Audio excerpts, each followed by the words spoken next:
नमस्ते भारत, नमस्ते किसान।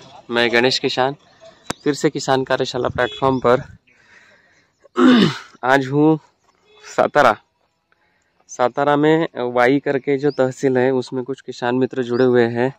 और सामने अगर आपको दिखाई दे तो ऊपर में सह्याद्री पर्वत लाइनें हैं जो पाँचगनी और महाबलेश्वर का जो टूरिज़्म बेल्ट है उसके जस्ट नीचे मतलब पायदान पे हम लोग हैं।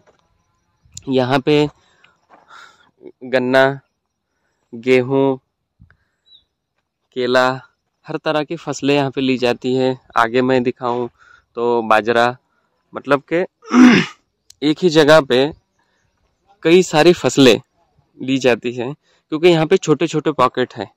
ये ऊपर में आप देखोगे तो ये टापू अलग है, नीचे वाला टापू अलग है, ये तीसरा टापू हो गया, वो आगे में चौथा टापू, ये केले का पांचवा टापू, ये फिर ये केला छठवा टापू और ये आठवां टापू। मतलब एक ही जगह पे खड़ा रह के अगर चारों तरफ टर्न लो तो 8 टापू यहाँ पे हो रहे हैं क्योंकि ये पर्वत लाइनें हैं। नीचे पाइथे पे हम लोग हैं तो ये चीज़ें किसानों को कहीं ना कहीं एडजस्टमेंट करके यहाँ पे खेती करनी पड़ती है।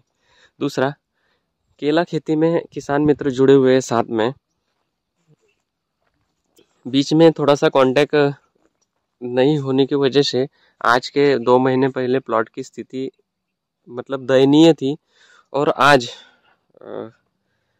18 जनवरी 2024 यहाँ पे मैं आया हूँ। किसान मित्र भी साथ में हैं। किसान से समझते हैं कि पिछले 2 महीने से जो एज अ किसान कार्यशाला के साथ और गणेश किसान के साथ जुड़ के किसान को जो लाभ हुआ है, एक्चुअल मैंने इसमें कुछ लॉजिक नहीं किया हुआ है।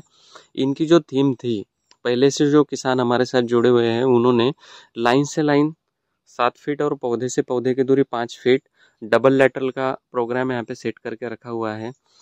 पौधों में ग्रीनरी और शाइनिंग काफ़ी अच्छी है, लेकिन यहाँ पे एक नई समस्या मुझे अभी दिखी जैसे मैं तुरंत आया, तो इसके लिए कुछ ना कुछ मैं सजेशन दूंगा इनको। कुछ ना कुछ क्या, मैं अभी बताता हूँ आपको आगे। आइए किसान से मिलते हैं, क्या समस्याएं हैं और क्या है। एक्चुअली G9 कल्चर पौधा अदर टिश्यू कल्चर का लगा हुआ है, लेकिन फिर भी कोई भी कंपनी का पौधा हो, अगर सही गाइडलाइन आपके पास में है तो फिर पौधे में स्ट्रक्चर और पत्तों में गैपिंग और ग्रीनरी अच्छी आपको मिल पाती है। ये उदाहरण के तौर पे किसान से मैं पूछना चाहूँगा और किसान के मुंह से ही आप सुनिएगा। लगभग तने की मोटाई काफ़ी अच्छी है, ब्रिलियंट है। किसान मित्र यहाँ पे आए हुए हैं। राम राम भैया। राम राम सर। आपका परिचय बताइए, हम लोग कहाँ पर हैं? मैं अजय सुरेश मोहिते, मुक्काम पोस्ट पसरणी, तालुका वाई, जिल्हा सातारा, पाचगणीच्या खाली। पाचगनी। हाँ। ये पौधा प्लांटेशन कब किया हुआ है? ये 20 जून का फाउंडेशन है। 20 जून का। हाँ।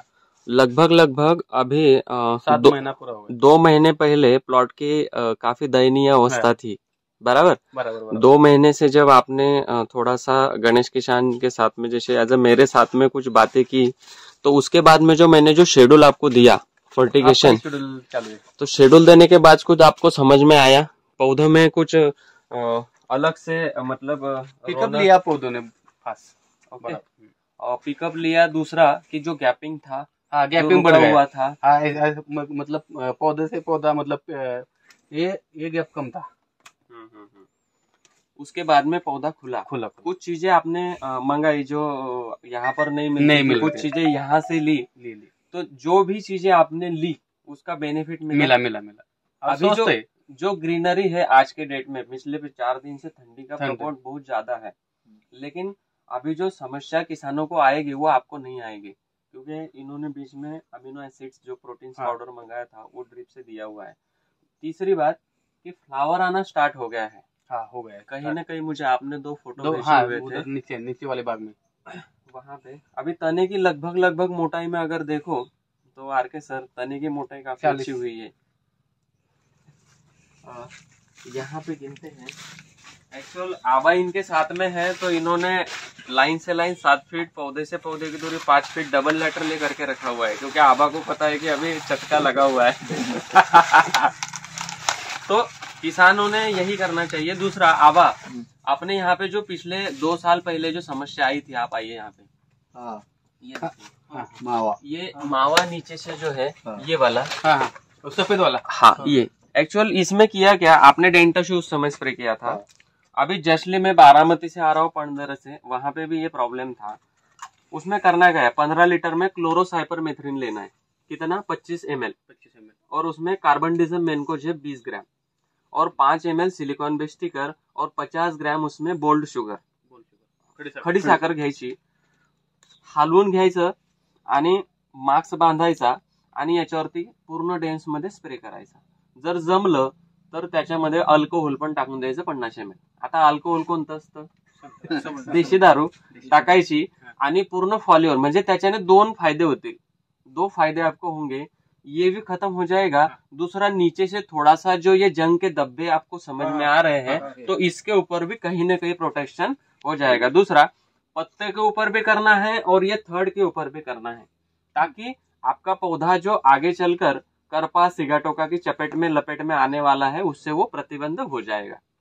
दूसरा, मच्छर, थ्रिप्स, माइट्स में भी आपको कंट्रोल मिल जाएगा, क्योंकि अभी लगभग 10 दिन के बाद फ्लावर अच्छे से आना शुरू हो जाएगा। 10 दिन के बाद क्यों? क्योंकि ठंडी का थोड़ा सा माहौल कम हो जाएगा। एक्चुअल आप यहाँ पे तो ठंडी के लिए ही मशहूर हो, क्योंकि महाबलेश्वर में लोग यहाँ ठंडा है इसलिए ऊपर मतलब छुट्टियां मनाने आते हैं।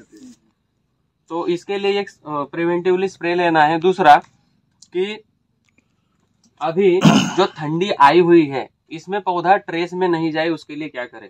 कली का चूना। कली का चूना 1000 पौधों के लिए 100 लीटर पानी में 2 किलो डालना है। उबली आएगी, चूना नीचे बैठ जाएगा, ऊपर का जो पानी रहेगा वो ड्रिप से चला देना है। नीचे जो चूना रहेगा उसको गोबर खाद के ऊपर डाल देना है। 1000 पौधों के 2 किलो।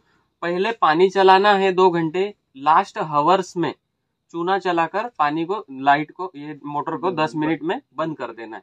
ये होने के बाद दूसरे दिन 10, 15, 20 मिनट, 1 घंटा जो भी हम पानी देते हैं वो पानी देना ही है। तीसरे दिन 1000 पौधों के लिए एसिड ट्रीटमेंट कर लेना है। लेकिन उस दिन ध्यान ये रखना है, पहले 20 मिनट पानी चलाना है, बाद में ट्रीट किया हुआ एसिड जो पानी के साथ है वो चलाना है, और उसके पीछे कम से कम 2.5 से 3 घंटा या 4 घंटा कंटिन्यूसली ड्रिप से पानी चलना चाहिए, ताकि ये बेड भरण हो जाएगा। दूसरा, यहाँ पे जो थोड़ा सा ये व्हाइट जो शारी आ रही है, ये बाउंडिंग टूट जाएगा। जो क्लोराइड सेचुराइजेशन है ये पूरा टूट जाएगा। जैसे कैल्शियम के साथ में जब ये जाएगा तो कैल्शियम सल्फाइड बनेगा, तो पौधे की ट्रेसेबिलिटी को ये कम कर देगा। दूसरा, पौधे में सक्षम क्वालिटी क्रिएट करेगा। कैल्शियम जाएगा तो पोटेशियम अपटेक करेगा।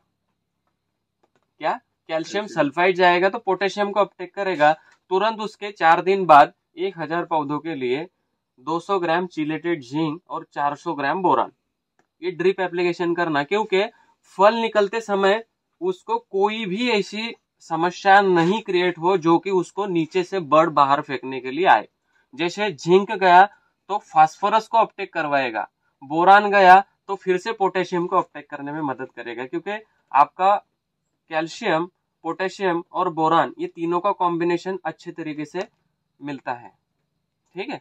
और मैंने जो बताया हुआ है कि अमोनियम सल्फेट और पोटैश अभी कंटिन्यूसली उसको चलाना है, लेकिन बीच में इसको थोड़ा सा स्टॉप करके इसमें चला देना है। तीसरी बात कि मेरा एक वीडियो आया था ठंडी के दिनों में, अभी भी मैं किसानों को बोल रहा हूँ कि आपको अगर लाभ लेना है तो 1 लीटर पानी, 1 लीटर छाछ और 1 किलो गुड़, तीनों को मिश्रण करो और उसमें 250 ग्राम पोटेशियम फुल वेट अच्छे कंपनी से लेना है, या आपको चाहिए तो आप संपर्क कर सकते हो, और उसको 4 से 5 दिन बंद बोतल में ढक के रखना है। 5वें दिन आपको इसको ड्रिप से एप्लीकेशन करना है। लेकिन कितना? तो 1000 पौधों के लिए मात्र 500 ml, क्योंकि ये 4 लीटर का मिश्रण बनता है। 1000 पौधों के लिए मात्र 500 ml। अभी हो सकता है कि आपके जैसे किसान हो, किसी का एक बार में 3000 पौधों के लिए डायरेक्ट जाता है, तो उन्होंने 200 लीटर पानी में 1.5 लीटर डाल के वो मिश्रण छोड़ देना है। किसी का 1-1 एकड़ में जाता है तो उसने फिर 500 ml 3 बार तीनों एकड़ों में छोड़ देना है। किसान पूछता है। अभी इसके तने की मोटाई मैं बताता हूँ। इधर आइए थोड़ा सा। आर के सर, हमें ना जो ये पौधा है, यहाँ पे तने की मोटाई लीजिए, कोई भी तने की मोटाई लीजिए तो लगभग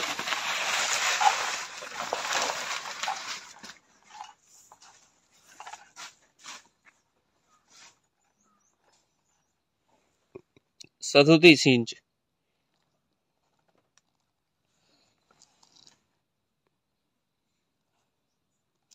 ये 37 इंच है। कहीं भी गिनोगे ना तो लगभग आपको समझ में आएगा कि एक 32 से आगे ही मिलेगा आपको।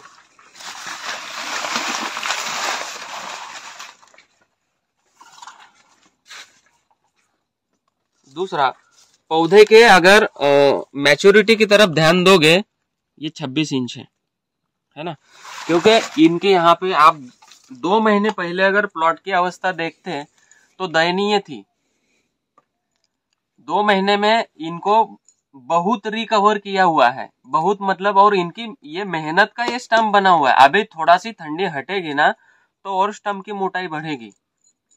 ठीक है, अभी जो है किसान का मेहनत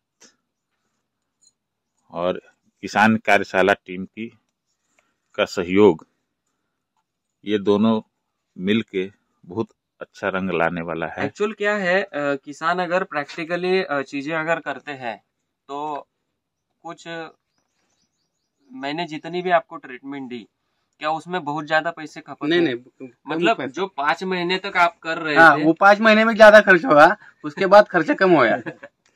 नहीं, अगर जो है किसान कार्यशाला की टीम जो है आपको गाइडलाइन दे रही है, उसमें कहीं आपको लगता है कि कुछ और सुधार करना चाहिए? नहीं, वो बराबर है स्टेटमेंट। और दूसरी बात कि आपने मुझे पिछली बार 2-3 बार इन्होंने फोटो और वीडियो भेजे। वो नीचे भाग में। हाँ, तो ये जो पत्ते आपके जा रहे हैं, जैसे ये वाला पत्ते की मैं बात करूं तो इसमें उतनी डरने की आवश्यकता नहीं है, क्योंकि ये रिवर्स जा रहा है। दूसरा, इसके ऊपर ये धब्बे है ना, तो ये धब्बों का मेन कारण क्या है कि पूरा फोटोसिंथेसिस नीचे तक नहीं आ रहा है। सनलाइट तो आपके यहाँ पे लगभग ये जो क्षेत्र है, यहाँ पे गर्मी बहुत ज्यादा नहीं जाती है, लेकिन ठंडी रिवर्स आती है। बराबर। तो अपने इस क्षेत्र में ये जो ग्राफ है, ये सराउंडिंग ग्राफ हमें मिलना चाहिए। सराउंडिंग मतलब क्या कि 7x7 का, लाइन से लाइन 7 फीट, पौधे से पौधे की दूरी 7 फीट, डबल लैटरल पे आप अगर जाओगे तो पहले साल खाली आपको समस्या जाएगी। आबा ने किया था, लेकिन उसमें ध्यान पूर्वक ये चीज को याद रखना है कि एक भी पौधा मर ना हो। क्या? एक भी पौधा मर ना हो। दूसरा, सेकंड अवस्था में जब हम लोग बेबी रखेंगे तो हो सकता है कि हम लोग दोनों तरफ से बेबी रखें। एक पौधे के पास में 2 बेबी, एक इस साइड से एक उस साइड से, तो आपके सीधे दूसरे साल में डबल पौधे हो जाएंगे। और उसमें ठंडी की नहीं, ना ठंडी की प्रॉब्लम आएगी ना गर्मी की प्रॉब्लम आएगी। ये चीजें एक्चुअल मेरे पास प्रैक्टिकली चीजें जो है मैं सावधा में नहीं कर सकता हूँ, क्योंकि मेरे पास 45 तुरंत चला जाता है और 15 से तुरंत नीचे आ जाता है। यहाँ पे वो चीजें लागण करायची म्हणलं तर कुठल्या महिन्यात लागण करायला पाहिजे? एप्रिल में? केले में लगाने का कोई भी समय निश्चित नहीं है, आप कभी भी केला लगा सकते हो। आपकी प्रैक्टिस डिपेंड करती है कि आप उसको चलाओगे कैसे। बराबर, तो उसके ऊपर डिपेंड करता है। फुल गर्मी में भी केला लगा सकते हो, लेकिन फुल गर्मी में उसको छाता देना पड़ेगा, तो छाते के लिए क्या देना पड़ेगा वो भी मेन है। तो वो सारी थीम को समझ के आपको आगे बढ़ना है। तो 7x7 का एक प्राइमरी प्लॉट में बारामती में कर रहा हूँ। लगा तो हो ना, फिर इस साल में आधा एकड़ है थोड़ा मेरा, करो उसमें प्रैक्टिकल। लेकिन ये हर जगह के लिए नहीं है। मैं बता क्या रहा हूँ, मैं वाई में हूँ, मैं सावधा में नहीं कर सकता हूँ। तो कोई बंदा जो यूपी में सुन के करे तो वो तो ढूसी हो जाएगा। समझने की बात है कि कौन किसान कहाँ पे क्या यहाँ टेम्परेचर मिनिमम 40 के ऊपर नहीं जाता है, तो वो चीजों को समझ के हमें आगे बढ़ना है। जैसे ये 7x5 भी बेटर और बढ़िया ग्राफ है, लेकिन जो पत्ते रिवर्स होने की जो समस्या जा रही है, तो एक्चुअल ये पत्ता जब रिवर्स होता है, ह्यूमिडिटी बनती है तो समस्याएं जाएगी। लेकिन यही अगर 7 फीट ऊपर से सनलाइट अगर अच्छे से आता है तो फिर समस्याएं नहीं आएगी। और लगभग आपके क्षेत्र में जो समस्याएं आ रही है, जो माल को कटिंग लेकर जाने में, तो एक जगह पे एक समय 10 से 12 किसानों ने मिलकर अगर वन टाइमिंग 10 दिनों में अगर प्लांटेशन किया, जैसे 20,000 की गाड़ी लाकर एक ही सप्ताह में अगर आपने काम किया और एक अच्छी प्रैक्टिस के ऊपर काम किया तो हो सकता है कि आपकी गाड़ी भरण पोषण तुरंत हो और इस पर एक्सपोर्ट का ग्राहक मिलेगा, एक्सपोर्ट का ग्राहक मिलेगा। दूसरा, या तो कोई भी चेंबर वाला या अपने पास में पूना है, सातारा है, सांगली है, वहां से व्यक्तिगत वो 10 टन की गाड़ी तो भी लोड करके जा सकता है। ये तो यही प्रॉब्लम है। तो ये प्रॉब्लम की वजह से। दूसरा, मैंने पिछली बार भैया से बात करी थी कि क्या हम लोग छोटा सा चेंबर क्रिएट करके ऊपर महाबड़ेश्वर में दे सकते हैं, क्योंकि ऊपर में भी केले की खपत अच्छी है। तो वो एक ब्रांड बनेगा। फार्मर आपके कोई भी फार्मर का नाम देकर, एक नाम देकर हम लोग उस संस्था के माध्यम से ऊपर में किसानों को वो काम दे सकते हैं, मतलब ऊपर दे सकते हैं आके आपके मॉल में हमारा ये केला रखो। और उसमें ट्रेसेबिलिटी भी रहेगी कि हमने हार्मफुल पेस्टिसाइड या हार्मफुल हर्बिसाइड या जो भी रासायनिक खाद दिया हुआ है वो डायरेक्ट नहीं दिया गया है। ये चीजें हम लोग ट्रेसेबिलिटी में दे सकते हैं, क्योंकि आने वाला फल में मिठास वगैरह वो अलग लगेगी। ठीक है, ओके।